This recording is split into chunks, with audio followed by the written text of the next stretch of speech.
Kalian mohon kesediaannya, keikhlasannya untuk menyebarkan ke sebanyak mungkin warga di seluruh Indonesia. Saat ini teman-teman sudah bisa masuk ke Google Play Store, lalu kemudian mendownload satu aplikasi yang namanya Warga Jaga Suara. Jadi saya dan teman-teman sudah membuat aplikasi yang namanya Warga Jaga Suara. Sejauh ini baru ada di Google Play Store. Karena teman-teman tahu sendiri mendapatkan izin aplikasi seperti ini untuk bisa masuk ke Apple, untuk masuk ke bisa di-download di iPhone, susah. Ini pemilik iPhone di sebelah saya ini. Dia merasa terdiskriminasi. Jadi terpaksa sepulang dari sini mampir ke toko gadget, beli Android. Sekarang sudah murah-murah Android. Nah jadi Warga Jaga Suara ini akan bisa dipakai oleh siapapun untuk 4 hal. Nomor 1, melaporkan potensi pelanggaran. Kenapa saya sebut potensi pelanggaran? Karena warga nggak tahu itu pelanggaran atau bukan gitu loh. Misalnya ada orang bagi-bagi bansos, terus kemudian kok stikernya paslon. Orang tidak tahu itu pelanggaran atau bukan. Padahal bansosnya itu bansos dari pemerintah. Nah itu namanya potensi pelanggaran kan. Makanya setiap orang yang melihat potensi pelanggaran itu boleh menggunakan salah satu features di aplikasi ini. Laporkan ke aplikasi itu. Ada ininya dengan sangat mudah. Semua potensi dilaporkan saja. Kami tidak akan menjadi partai atau tim pemenangan. Kami akan mengkoneksikan diri kami ke tim pemenangan dan partai-partai. Jadi kami akan melaporkan semua yang masuk ke dalam server aplikasi itu, lalu kemudian kami sebar ke seluruh stakeholders, termasuk yang dilaporkan berpotensi melanggar itu. Misalnya ada orang menerima bansos, tidak ada stikernya, tetapi yang membagikan bansos sambil bilang, ini dari Pak Jokowi. Jangan lupa putranya Pak Jokowi, calon wakil presiden Pak Prabowo, Mas Gibran. Lalu kemudian kalau Bapak Ibu mau berterima kasih, kami bisa sampaikan ke Pak Jokowi misalnya. Ini misalnya ada warga yang mengalami itu. Kan dia tidak tahu itu pelanggaran atau bukan, laporkan saja. Nah, jadi itu features pertama di aplikasi itu. Kita tidak meminta semua warga tahu persis aturan mana yang melanggar atau tidak. Apapun boleh dilaporkan. Nanti di aplikasi ada sistem yang mengkurasi atau memfilter. Yang sudah jelas melanggar, berpotensi melanggar, laporan biasa. Tiga-tiganya insya Allah akan kami kalibrasi atau apapun namanya ke semua stakeholders. Kayak tadi misalnya stikernya itu paslon nomor 2. Kami tetap juga sampaikan ke paslon nomor 2 sejauh kami dikasih akses. Jadi prinsipnya adalah ini kerja warga, bukan kerja partisansip berdasarkan pemihakan. Itu nomor 1. Nomor 2, di hari H, bagian penting dari penghitungan suara adalah C1 plano. C1 plano adalah kertas plano yang ada di TPS yang kemudian akan ditulisi. Dan Pilpres kalau tidak keliru itu akan dihitung pertama. Sehingga tidak perlu menunggu untuk yang terlalu lama untuk bisa melihat pengisian C1 plano Pilpres. Karena Pilpres duluan. Lalu kemudian di situ akan dihitung. Pada saat selesai perhitungan, warga yang ada di TPS, kami dorong, kami anjurkan memfoto menggunakan aplikasi itu, C1 plano di TPS-nya. Maka langsung terkirim ke kami semua itu. Itu yang kedua. Terus ada yang bertanya, KPU kan menyediakan aplikasi khusus untuk memfoto.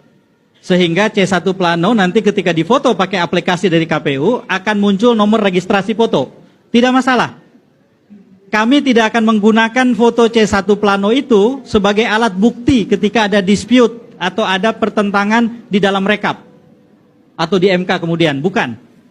Ini adalah alat untuk melakukan perhitungan cepat berbasis warga. Bagaimana kalau di satu TPS ternyata banyak yang mengirimkan foto C1 plano? Tidak masalah. Karena tidak akan muncul menjadi perhitungan yang berganda. Setiap orang yang nanti masuk ke dalam aplikasi, kebetulan saya sudah download, masuk ke dalam aplikasi, di awal ketika mendaftar, itu diminta untuk memasukkan domisilinya berdasarkan KTP, artinya berdasarkan DPT juga itu, sampai dengan memasukkan desa kelurahan. Sehingga ketika yang bersangkutan mengatakan TPS 19, itu dengan sendirinya masuk ke TPS 19 kelurahan atau desa tertentu yang spesifik. Kalau ada 10 foto yang terkirim ke aplikasi dari TPS yang sama, maka 10 foto itu tidak akan muncul 10.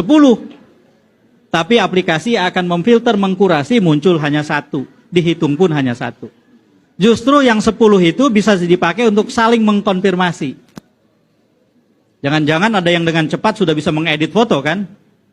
Dikirim ke aplikasi, bisa saja kan? Kalau ada 10 lebih enak. Kok yang 1 beda sendiri? Kita buang yang 1, yang 9 yang sama kita ambil.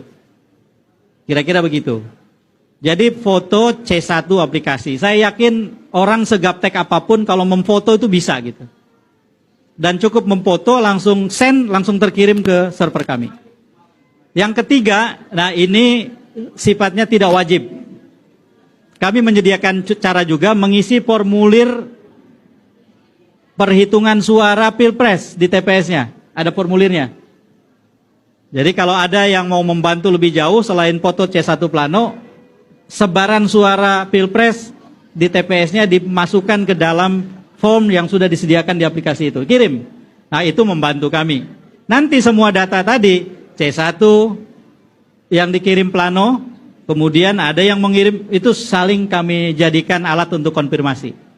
Ditambah lagi dengan jaringan yang saya dan teman-teman miliki, kami juga akan berusaha untuk mendapatkan kopi C1, dokumen C1. Insya Allah sudah ada beberapa pihak yang dengan senang hati membantu.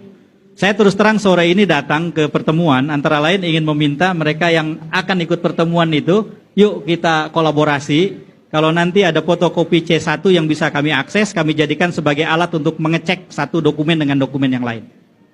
Jadi yang kedua itu, features yang kedua. Features yang ketiga, yang tadi yang ketiga ya, mengisi formulir. Yang keempat, ini feature tambahan.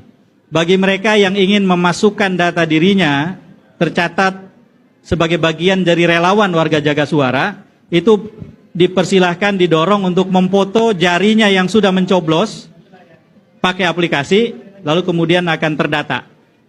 Jadi kami akan gunakan untuk kebutuhan tertentu ini. Foto-foto jari yang sudah ini. Tetapi ada pertanyaan. Saya golput, saya ingin jadi relawan, boleh nggak? Boleh. Maka foto jenis kedua yang boleh dikirim adalah yang seperti ini, Pancasila. Kebetulan tidak ada kandidat nomor 05 untuk Pilpres, jadi aman. Kalau Pileg kan ada, nomor 5 itu siapa ya? Nasdem ya? Nomor 5, oh Nasdem. Partai, kalau partai. Kalau Pilpres kan tidak ada. Jadi kalau tidak mau memilih, boleh dengan jari 5 difoto, masuk aplikasi itu. Itulah 4 features. Kenapa dibikin sebegitu sederhananya? Semakin sederhana, semakin bisa digunakan. Semakin rumit, saya yakin semakin banyak orang yang kemudian lihat aplikasinya saja, itu sudah mengkeret gitu. Nah jadi mohon bantuan dari teman-teman untuk menyampaikan ke sebanyak mungkin pihak. Selamat datang Mas. Untuk mendownload aplikasi Warga Jaga Suara. Sekarang sudah ada di Google Play Store.